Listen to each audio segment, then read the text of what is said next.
माननीय मुख्यमंत्री जी इस बार सामाजिक न्याय और कल्याण में के प्रति काफी मेहरबान रहे और बजट प्रावधान भी पहले की तुलना में काफी अच्छा किया।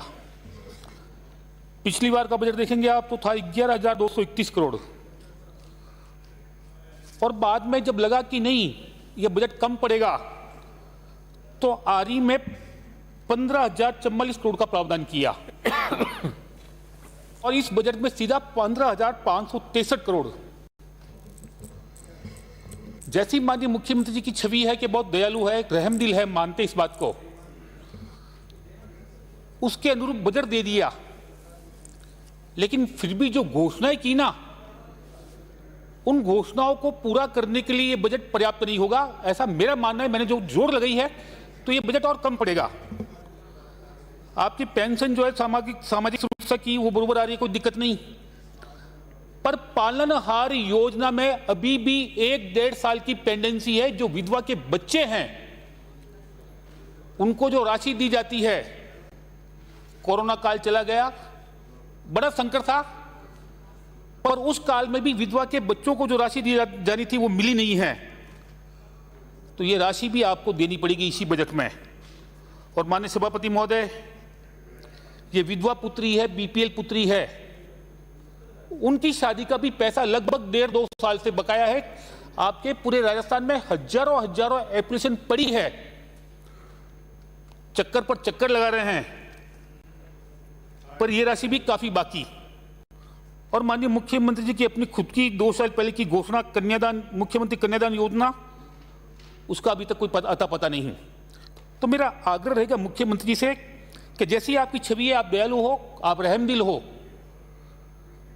बजट चाहे और देना पड़े इनको दो, लेकिन जो गरीब कल्याण की योजना है, जो कमजोर वर्ग के कल्याण की योजना है, उनमें किसी प्रकार की कभी राशि की कमी नहीं हो, इसका प्रावधान पूरा करें। माननीय मुख्यमंत्री जी ने 2009 में नवजीवन योजना भी चालू की थी, बहुत पवित्र उद्देश्य था उनका, और उसके बेहतर परिणाम भी आए। जो अवैध दारू के निर्माण में और व्यवसाय में लिप्त परिवार थे, वो उस धंधे से मुक्त होकर एक सम्मानजनक व्यापार में लग जाए। लेकिन समय के साथ साथ इस योजना में भी हमारी उदासीनता ने इस अच्छी योजना को भी एक प्रकार से ठंडे बस्ते में डाल दिया। प्रावधान क्या था कि आबकारी की आय का 1%, उसके बाद में अन्य कई जातियों को समय समय पर आवश्यकता के अनुसार जोड़ा गया।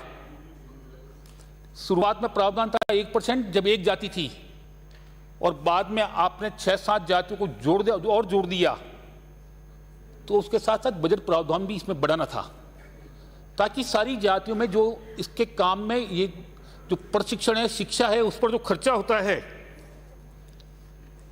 उसमें अधिकांश लोग इसका फायदा ले सके। और माननीय सभापति जी, आज भी समाज में ऐसे कई वर्ग हैं जिनको आवश्यकता है कि सरकार आगे बढ़कर उनका कोई न कोई ऐसा योजना उनके लिए लेके आए जिसे उनके समाज का भी उत्थान कल्याण हो जाए। माननीय सभापति जी, मेरे क्षेत्र में बहुत बड़ी संख्या में बावरी जाति के लोग हैं जो अंग्रेजी बबूल की कटाई करके अपना जीवन यापन करते हैं। आज भी गरीबी देख लो ना उनमें, तो हमारी आत्मा कांप जाए। इतनी गरीबी, शिक्षा की भी कमी।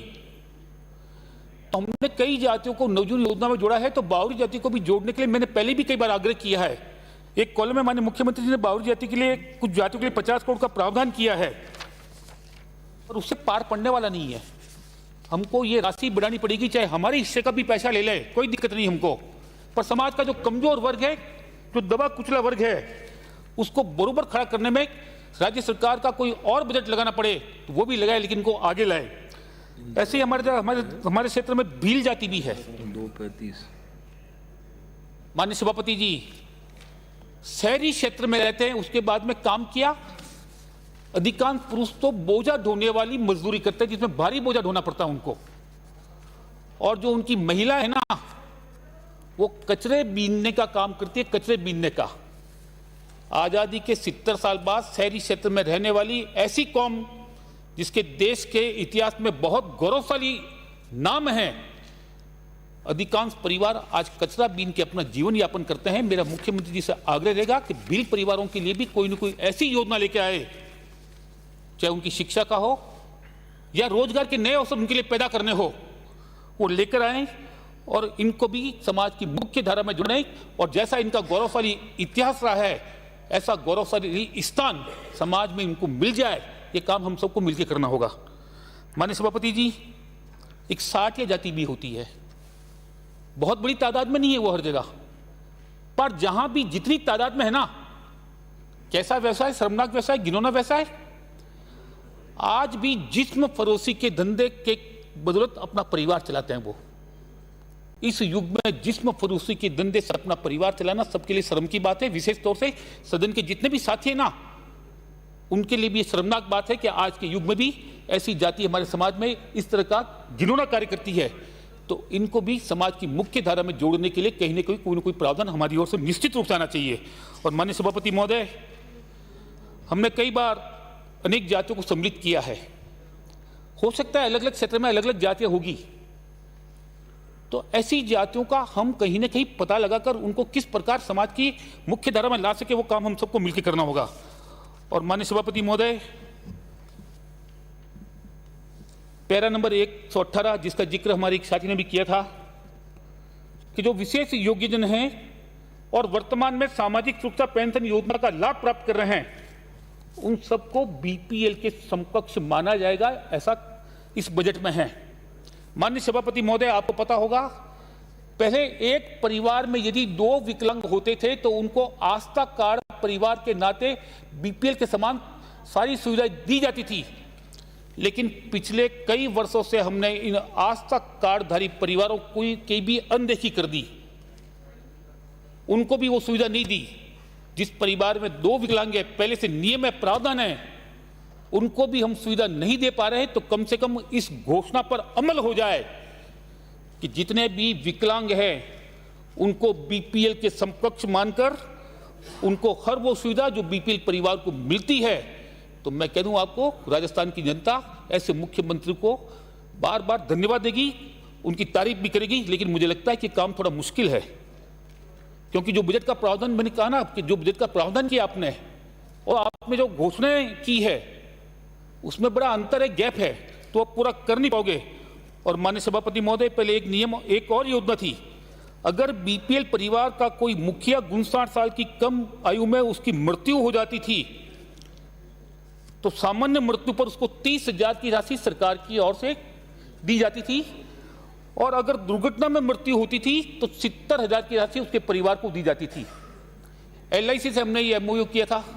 और जिस प्रकार कृषि मंत्री जी ने लापरवाही की, सरकार ने लापरवाही की, किसान दुर्घटना योजना में एमओयू नहीं किया, तो इसमें भी कहीं ना कहीं अधिकारियों की लापरवाही रही और आज तक एमओयू नहीं हुआ।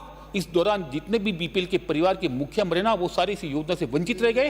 और मेरा आग्रह रहेगा कि जो योजना पहले से आपकी चालू है उसकी वापस आप शुरुआत कर देंगे ना, तो बीपीएल परिवार को बहुत बड़ी राहत मिल जाएगी।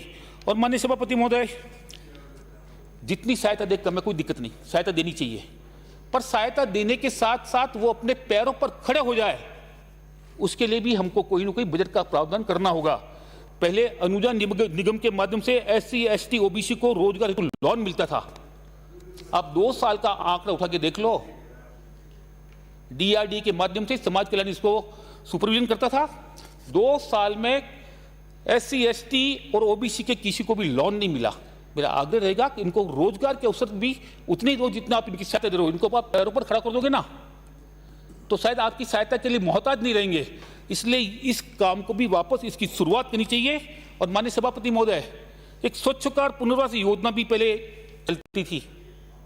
हमारे जो वाल्मीकि बंधु हैं, जो समाज में हमको सुकून से जीने दे रहे हैं, इस गंदगी से मुक्ति दिलाकर, हर परिवार को तो आप नौकरी दे नहीं सकते नगर परिषद में या कहीं सरकारी विभाग में। उनके सैकड़ों बंधु हैं जो और कोई रोजगार करना चाहता है। पहले इनके लिए योजना थी, लेकिन पिछले कुछ सालों में हमने स्वच्छ कार पुनर्वास योजना में किसी प्रकार का बजट प्रावधान नहीं किया, तो ये साथी भी हमारे उस दूसरे काम से वंचित रह रहे हैं। तो मेरा आग्रह रहेगा कि आप इनके लिए भी कोई प्रावधान करें। और माननीय सभापति महोदय, मैं विशेष तौर से राहुल गांधी जी की वो योजना, उनका वो सपना जो लोकसभा चुनाव के पहले उन्होंने अपने चुनाव की सभाओं के दौरान कहा था कि अगर देश में हमारी सरकार आएगी तो हम देश में न्याय योजना चालू करेंगे, न्याय योजना जिसमें जिस परिवार की आय 6,000 से जितनी कम है ना, अगर किसी की 1,000 तो 5,000 की राशि सरकार की ओर से देंगे, ऐसा उन्होंने उस समय घोषणा की थी। और अभी मैंने माननीय राहुल गांधी जी के तमिलनाडु के भाषण सुने। तमिलनाडु में भी वो अपनी चुनाव की सभाओं में इस न्याय योजना का जिक्र कर रहे हैं कि तमिलनाडु में यदि हमारी सरकार आई तो हम यहां न्याय योजना लागू करेंगे। अब आपको पता है समझौते में सीटें कितनी मिली आपको? 234 में से 25 सीटें मिली। और भगवान जाने आप 1-2 जीतोगे कि नहीं जीतोगे उसका भरोसा नहीं। और घोषणा आप वहां कर रहे हो जहां आपकी सरकार है ना, और जहां आपकी बात सुनी जाती है, मानी जाती है। मेहरबानी करके यहां वो योजना राहुल गांधी जी चालू करवा देंगे ना तो राजस्थान का बहुत भला हो जाएगा। और माननीय सभापति महोदय, राजस्थान एकमात्र ऐसा प्रदेश है जहां माननीय राहुल गांधी जी की सुनी जाती है। मैंने पहले भी एक बार जिक्र किया है, पंजाब के मुख्यमंत्री कभी सुनते ही नहीं, वो तो बात भी नहीं करते, सुनने की बात तो बहुत दूर। माननीय मुख्यमंत्री जी जरूर उनकी बात मानते भी, उनका आदर भी करते हैं। और माननीय मुख्यमंत्री जी गरीबों के प्रति दयालु भी है, उदार भी है। तो ऐसे में माननीय राहुल गांधी जी के जो दिल की बात है ना, जो तमिलनाडु की चुनावी सभाओं में वो बार बार कह रहे हैं, तो वहां तो लागू कर नहीं पाएंगे वो, तो यहां लागू कर दें। और माननीय सभापति महोदय, ये जो कांग्रेस पार्टी ना पूरे देश में सिमटती जा रही है, और राहुल गांधी जी अपने हांगकांग के, बैंकॉक के पता नहीं कितने कितने टूर कैंसिल करके राहुल गांधी की कांग्रेस पार्टी को जिंदा रखने के लिए पे बात करो। हाँ, वही बात कर रहा हूं ना, उन्हीं की बात कर रहा हूं मैं। हांगकांग कहां इंग्लैंड बोलते फिर रहे हो यार, कि वो जी जान लगा रहे वेंटिलेटर पे जो कांग्रेस पार्टी पड़ी ना। अरे मैं न्याय योजना की बात कर रहा हूँ। न्याय की बात करो तो योजना की बात करो। न्याय योजना की बात कर रहा हूँ। बोल रहे हो आप। माननीय राहुल गांधी जी वेंटिलेटर पर जो कांग्रेस पार्टी चली गई उसको वापस जीवनदान देने के लिए जिस न्याय योजना की बात तमिलनाडु की सभाओं में कर रहे हैं, उस योजना को राजस्थान में लागू करवा दें। तो तकलीफ, राहुल गांधी की आलोचना करें तो तकलीफ, राहुल गांधी का नाम लें तो तकलीफ। ये राहुल गांधी हो गया कि हमारे सदन हमारे लिए आफत की बात। देश के प्रधानमंत्री जी ने 2 करोड़ रोजगारों की बात करी थी, 15 लाख रुपए देने की बात करी थी, किसी वो कहाँ है? वो तो दिलवा दो देश के प्रधानमंत्री जी से। माननीय सभापति जी, कल माननीय गृह मंत्री जी ने, किसी का अंकित नहीं होगा कल माननीय ज्ञानचंद जी पारिक के अलावा, कल माननीय गृह मंत्री जी ने जब सदन की गृह विभाग की डिमांड पर बोल रहे थे ना, तो हमारी ओर इशारा करके क्या कहा कि अब तो मान के ना राहुल गांधी क्या चीज है। एक बार नहीं 2 बार इशारा किया। हम तो पहले से मानते हैं कि राहुल गांधी जी वाकई में बहुत ऊंची चीज है, जो आलू से सोना बना दे यार। तो उसके बारे में नहीं माने ये तो हो ही नहीं सकता। और माननीय सभापति जी, राहुल गांधी जी के संबंध में जो कुछ भी कहा गया उसे विलोपित कर दें, ये मेरा निर्देश है। कल वाला माननीय सभापति जी, मैं समय नहीं दूंगा। उसके बाद 20 मिनट का समय, 20 मिनट में फिर आपको मैं जो है कहूंगा। अभी तो आप बोल नहीं रहे, अभी तो आप उधर से उधर डोल रहे हैं। मैं न्याय योजना की बात कर रहा हूं, उसके संदर्भ में अपनी इस बात को कह रहा हूं मैं। और माननीय गृह मंत्री जी ने जब कहा कि राहुल गांधी जी क्या चीजें आप मान गए, हम तो मानते हैं पहले से। जो बंदा देश के प्रधानमंत्री को लोकसभा में आंख मार सकता है तो उसके लिए तो हम माननीय सभापति जी, एक जिक्र और चला था, ये बाल श्रमिक वाला। वाकई में बाल श्रमिक गुनाह है, मानते हैं, पर जो रोजगार देता है वही गुनाहगार कैसे? उसके माता पिता जो उसका लालन पालन नहीं करते और जबरदस्ती उसको काम पर बेचते हैं, तो कहीं न कहीं उनकी जिम्मेवारी भी इसमें तय करनी चाहिए, ताकि ये बाल श्रमिक है ना इस काम से मुक्त हो जाए। वरना माता पिता मार के घर के बाहर भेजें और कहीं काम धंधा मांगे और वो दे दे, वो बेचारा गुनाहगार। तो कम से कम इसमें भी कोई प्रावधान हमको करना चाहिए। और माननीय सभापति महोदय, ये गाड़ूला लोहार है ना, इनका भी आज़ादी में बहुत बड़ा योगदान रहा। महाराणा प्रताप ने जो मेवाड़ की लड़ाई लड़ी, तो जितना भील समाज का योगदान रहा उतना योगदान नहीं रहा, पर थोड़ा बहुत योगदान गाड़ूला लोहारा को भी इतिहास में दर्ज है। तो ऐसे गाड़ूला लोहार जो आज भी वर्षों से सरकारी योजना होने के बावजूद भी पुनर्वास के लिए भटक रहे हैं, तो एक बार सरकार के माध्यम से इनकी सूची बनाकर जहां ये रहते हैं वहां इनको निःशुल्क भूखंड का प्रावधान है, नियम है पहले से, और मकान बनाने के लिए भी उनको राशि दी जाती है और औजार के लिए भी, ताकि ये अपना रोजगार कर सके। तो ये तीनों काम कर देंगे तो बहुत बड़ा उत्थान इनका भी हो जाएगा। और माननीय सभापति महोदय, माननीय मुख्यमंत्री जी वृद्धाश्रम के प्रति भी बहुत ज्यादा उदार है। मैंने पिछली बार जिक्र किया, इस बार जिक्र नहीं करूंगा, पर मेरा आग्रह रहेगा कि हम जहां जहां जितनी जितनी सीटों की आवश्यकता है, ये सारी की सारी वृद्धाश्रम सरकारी संस्थाएं चलाती, समाजसेवी संस्थाएं चलाती है, वो बार बार आपके पीछे चक्कर लगाए कि हमारी सीटें बढ़ा दो, हमारा अनुदान दे दो समय पर। ऐसी नौबत नहीं होनी चाहिए। ये वृद्धाश्रम जो भी संचालित करते हैं, जब भी कोई प्रार्थना पत्र दें और अपनी बकाया अनुदान की राशि मांगे तो समय पर उनको मिल जाए, ये मेरा आग्रह रहेगा। और माननीय सभापति महोदय, मैं अंत में कुछ बातें कहूंगा कुछ समाज विशेष के लिए, जिसका मैंने कुछ जिक्र किया पहले। ये सारे समाज वो है जो कहीं ना कहीं भगवान राम से जुड़े हैं। ये भील समाज जिसका जिक्र किया, सबको पता है कि भगवान राम ने सबरी के जूते बेर खाए थे। सबको पता है महाराणा प्रताप की जो जीत थी उसमें सबसे बड़ा योगदान किसी का था, तो भील समाज का था। और माननीय सभापति महोदय, जैसा मैंने जिक्र किया ना, इस भील समाज की जो आज की तारीख में हालत है वो हम सब के लिए बहुत सोचनीय और शर्मनाक भी है। मेरा आग्रह रहेगा, और इनकी मांग भी थी कि एसटी में हम पिछड़े हुए हैं, हमको बराबरी पर आना है, तो हमारा आबादी के अनुपात में अलग से आरक्षण का प्रावधान करके हमको नौकरी में अवसर दें और उनके लिए और विशेष पैकेज दे। तो मेरा भी आग्रह रहेगा कि इस समाज के लिए हमको बहुत कुछ करने की आवश्यकता है, क्योंकि इस समाज ने बहुत दिया है। दूसरा समाज है वो भी राम से जुड़ा हुआ, भगवान राम से जुड़ा हुआ, वाल्मीकि समाज। जिस वाल्मीकि ने राम के जन्म के पहले ही अपने तप और साधना के बूते भगवान राम का किरदार लिख दिया था, उस वाल्मीकि समाज के भी आज जो हालात है ना, उनको ऊंचा उठाने के लिए हम सबको कोई न कोई विशेष योगदान देना होगा।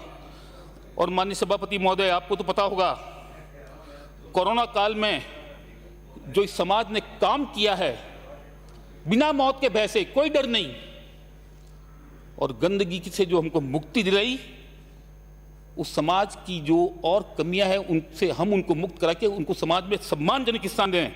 और मैं कहना चाहूंगा कि हमको माननीय प्रधानमंत्री जी को देखना चाहिए कि माननीय प्रधानमंत्री जी ने जब कुंभ के मेले में बेहतर सफाई की ना, तो वाल्मीकि समाज के 5 बंधु की जिन्होंने बेहतर काम किया था, उनको ऊपर बैठाकर खुद नीचे बैठकर उनके पैर धोकर पूरे हिंदुस्तान की जनता को एक संदेश दिया था कि ये हमारे लिए पूजनीय है। उस वाल्मीकि समाज के लिए हमको भी कई नई योजना बनानी होगी। और आपको पता होगा, ये राम मंदिर की शिलान्यास की पहली ईंट, इसका गौरव भी वाल्मीकि समाज के बंधु को दिया गया, पहली ईंट का गौरव। और माननीय सभापति महोदय, ये समाज वाकई में इस देश के लिए बहुत ज्यादा उपयोगी है। और आज की तारीख में इसको स्वच्छ, 2 मिनट की बात है, स्वच्छता सैनिक का नाम दिया गया है, तो इनको भी अपन आगे बढ़ाएं।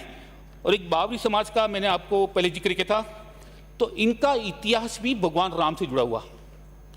भगवान राम जब वनवास गए ना, सबका पढ़ लेना इतिहास, बिल्कुल। मंत्री महोदय प्लीज मेरा समय खत्म। इनका इतिहास भी भगवान राम से जुड़ा हुआ। भगवान राम जब वनवास गए थे, उस समय जितनी भी फसलें थी, खेती थी, उस समय उनकी सुरक्षा का जुम्मा बावरी समाज के उस टीम को दिया था। और उसी परंपरा के तहत जब तक राजशाही रही ना, तो हमारी फसलों की सुरक्षा का जुम्मा बावरी समाज के लोगों ने किया है। जिस अन्न को हम अन्नदाता कहते हैं ना, उसकी फसलों का सुरक्षा भी बावरी समाज ने किया है। और बावरी समाज का जो पिछड़ापन है ना, वो आज हमारे लिए शर्मनाक है। उसके उत्थान के लिए हम कुछ करें। और माननीय सभापति महोदय, मैं राजस्थान में पहल इसलिए चाहता हूं कि हर काम में राजस्थान इसलिए पहल करे कि भी राम मंदिर का निर्माण कार्य चालू हो गया, और सबको पता है, व्हाट्सएप देखते हैं, टीवी देखते हैं, राजस्थान देश का पहला राज्य है जिसने राम मंदिर के निर्माण के लिए 525 करोड़ की राशि अब तक जुटा दी। 2 बड़े प्रांतों की जोड़ लगा दोगे ना, तो भी 525 करोड़ की राशि नहीं होगी। और राम मंदिर में जब सबसे बड़ा निर्माण इसका है, तो हम राम राज्य की शुरुआत राजस्थान से करें और न्याय योजना के जरिए हम राजस्थान में राम राज्य ला सकते हैं। और माननीय सभापति महोदय, राम राज्य तब आएगा जब जिन जातियों का, जिन वर्गों का मैंने जिक्र किया है, वो हमारे तो कहीं जाकर राम राज्य की कल्पना पूरी होगी। और माननीय सभापति महोदय, हो सकता है कि गलती हुई हो तो हम प्रायश्चित करने में कहीं हिचकेंगे नहीं, पर समाज के उस वर्ग को, उस तबके को जिसने इस समाज और देश के लिए बहुत बड़ा योगदान दिया है, जिसने मान सम्मान बढ़ाया है और जो भगवान राम के प्रिय थे, तो राम राज्य की शुरुआत के लिए